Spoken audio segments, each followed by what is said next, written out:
सिंधी असांजी ॿोली अथव पंहिंजी ॿोली पुख़्ती रखो।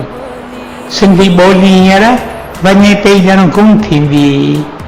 जेकॾहिं हिकु ॻाल्हि आहे which can bring us all together, if there is one thing which will help us to maintain our integrity, it is our language.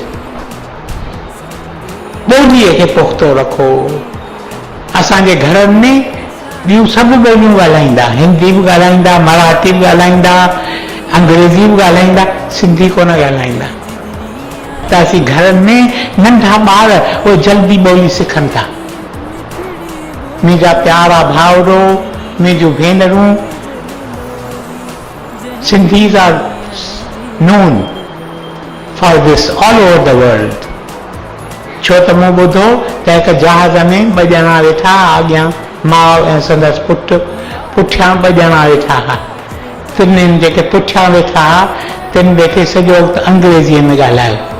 तॾहिं पुटु माउ खां पुछो, mummy who are these two people who are talking all the time in English?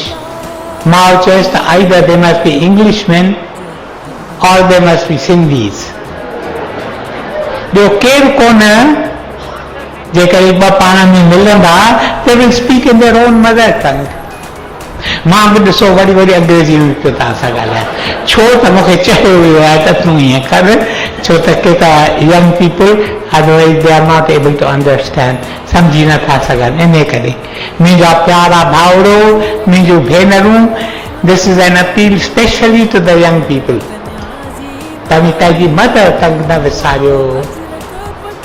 Mother tongue अथव असांजी माता, माता खे फिटो न करियो।